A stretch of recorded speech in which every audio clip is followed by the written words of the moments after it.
Hello friends, welcome to my channel.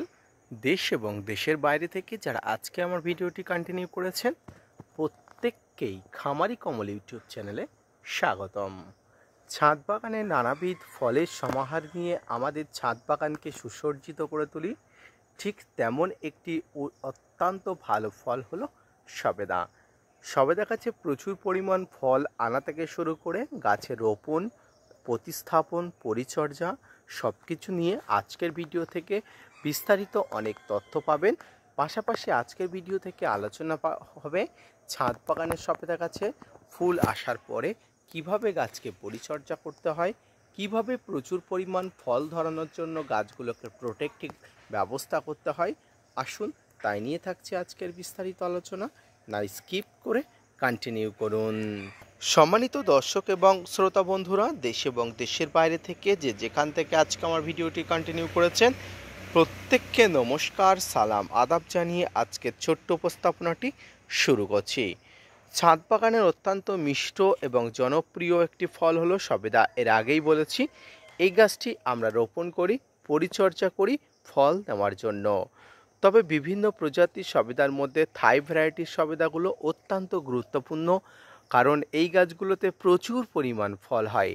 ডাল ভাঙা ফল নিতে গেলে দরকার উপযুক্ত জাত এবং সঠিক পরিচর্যার মাধ্যমে আপনার ছাদ বাগানে সবেদাগুলোকে পরিপূর্ণতা দান করতে হবে। এই সবেদা গাছ যখন নিয়ে আসবেন তখন আপনি আপনার সাধারণ বাগানের মাটিতে রোপণ করবেন। শুধুমাত্র এই মাটিতে কিছু পরিমাণ লাল বা সাদা বালি মিশ্রিত করে নিয়ে গাছ রোপণ করবেন। এরপরে গাছকে যথাক্রমে খাবার এবং বিভিন্ন ধরনের জলের বন্দোবস্ত করবেন, অর্থাৎ গাছে যেমন খাবার দেয় সেই খাবার প্রতি 2.5 মাস থেকে 3 মাস অন্তর অন্তর খাবার দেবেন।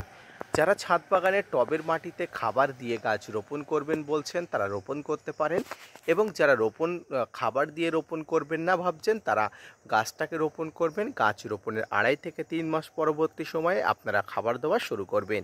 এভাবে চক্রাকারে 2.5 থেকে 3 মাস অন্তর অন্তর খাবার দেওয়ার পরবর্তীতে একটা সময় দেখবেন আপনার ছাদ বাগানের সবেদা গাছগুলো ম্যাচুরিটি হচ্ছে এবং প্রচুর পরিমাণ ফুল নিয়ে আসছে। ঠিক এই সময়টাই ম্যাচুরিটি আসা সবেদা গাছে প্রচুর পরিমাণ ফলন ধরে, অর্থাৎ অক্টোবরের একদম শেষ এবং নভেম্বরের প্রায় শুরু হতে যাচ্ছে। এই সময়ে আপনার ছাদ বাগানে এই ধরনের প্রচুর পরিমাণ গুটি আসবে, আর এই গুটিগুলোকে রক্ষা করার জন্য আপনাকে বিশেষ ব্যবস্থা করতে হবে। কি কি ব্যবস্থা করতে হবে? প্রথমে তো আপনার যে কোনো ছাদ বাগানের গাছে ফুল আসলে প্রথম যেটা করতে হয় সেটা হলো জলের সুবন্ধ ব্যবস্থা।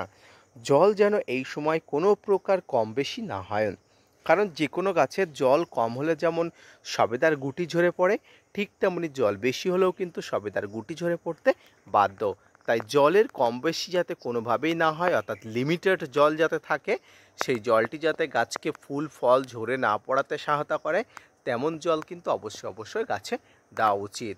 পাশাপাশি এই সময় গুটি ধরলে আপনার সবেদা গাছে একটা ভালো মানের খাবার দেওয়া উচিত, অর্থাৎ ভারী মিশ্র খাবার দেওয়া উচিত। এই ভারী মিশ্র খাবারটি হলো শিংকুচি, নিমখোল, হাড় গুঁড়ো, ভার্মিকম্পোস্ট, সর্ষের খোল, বাদাম খোল, বিভিন্ন ধরনের জৈব মিশ্র রাসায়নিক খাবারগুলো একত্রে করে ছাদ বাগানে এই ধরনের গুটি ধরা সবেদা গাছগুলোকে পরিচর্যা করতে হয়। অর্থাৎ গাছের গোড়াতে আপনাকে ভারী খাবার যেমন দিতে হবে, ঠিক তেমনি গাছের কিন্তু স্প্রে করার জন্য বিভিন্ন ধরনের মিশ্র খাবারের পাশাপাশি বিভিন্ন ধরনের তরল বা ওয়াটার সলিউবল খাবারও থাকে। যেমন গাছের গোড়াতে আমি বিভিন্ন ধরনের মিশ্র খাবারের কথা বললাম, ঠিক তেমনি গাছের এই ধরনের গুটি ধরা সবেদাগুলোর উপরে আপনি স্প্রে করার জন্য আপনাকে যে খাবারগুলো দিতে হবে তার মধ্যে অন্যতম হলো SOP, অর্থাৎ সালফেট অফ পটাশ। এই সালফেট অফ পটাশ কেন গুরুত্বপূর্ণ? যে কোনো গাছের ভিতর থেকে শক্তিশালী করতে, গাছকে রোগ প্রতিরোধী করতে পটাশের ভূমিকা অনস্বীকার্য। তাই পটাশ ব্যবহার অত্যন্ত গুরুত্বপূর্ণভাবে করতে হবে। গাছে পটাশ ব্যবহারের কথা বললে আপনারা অনেক সময় লাল পটাশ ব্যবহারের কথা ভাবেন, তবে এক্ষেত্রে আমি বলবো লাল পটাশ প্রয়োগ করবেন না। লাল পটাশ টবের মাটিকে প্রচুর লবণাক্ত করে দেয়। তাই আমি আপনাদেরকে বলবো এই গাছে স্প্রে করার জন্য, গাছের পাতাতে ফলের উপরে স্প্রে করার জন্য আপনাকে সাদা potash, water soluble potash spray করতে হবে, আর এটা হলো 0050, যেটাকে সালফেট অফ পটাশ বলা হয়। এর পাশাপাশি গাছের ফলগুলো সঠিক আকার আকৃতি, ফলগুলোর সঠিক বৃদ্ধি, ফল ফেটে না যাওয়া, এমন বিবিধ সমস্যা সমাধানের জন্য আপনাকে কিন্তু মাইক্রোনিউট্রিয়েন্ট ব্যবহার করতে হবে। মাইক্রোনিউট্রিয়েন্ট বাজারে অনেক নামে পাওয়া যায়, এর মধ্যে মোবোমিন, বোরন, আরও বিভিন্ন ধরনের নামে মাইক্রোনিউট্রিয়েন্ট পাওয়া যায়। তবে আপনি চাইলে বোরন বা মোবোমিন যে কোনো কিছু প্রয়োগ করতে পারেন। বোরন বা মোবোমিন যাই প্রয়োগ করুন না কেন, আপনি প্রতি লিটার জলে 1 থেকে 1.5 গ্রামের বেশি ব্যবহার করবেন না। প্রতি 15 দিন অন্তর অন্তর ছাদ বাগানে মোবোমিন বা বোরন আপনি প্রয়োগ করতে পারেন। এই মোবোমিন বা বোরন টবের মাটিতে প্রচুর পরিমাণ গাছকে রক্ষার জন্য শক্তি যোগায়, পাশাপাশি গাছের পাতাতে স্প্রে করলে গাছের পাতার মাধ্যমে শক্তি গাছের শরীরে চলে যায় এবং গাছ শক্তিশালী হয়ে ওঠে। গাছের বেঁচে থাকার জন্য বিভিন্ন ধরনের উপাদানগুলো এই মোবোমিন বা বোরনের মধ্যে থাকে, যার মাধ্যমে গাছের ফলগুলো ফেটে যাওয়া, ঝরে পড়া, হলুদ হয়ে যাওয়া, ফলের আকার আকৃতি ঠিক হওয়া, এরাও বিভিন্ন ধরনের সমস্যার সমাধান করে গাছকে উপকৃত করে তোলে এবং গাছে প্রচুর পরিমাণ পলিনেশনের হারকে বাড়ায়। তাই মনে রাখবেন, গাছে প্রচুর পরিমাণ ফুল আসলে বিভিন্ন ধরনের ফুল এবং ফল গাছে প্রচুর পরিমাণ মাইক্রোনিউট্রিয়েন্টের উৎস কিন্তু প্রয়োগ করতে হয়।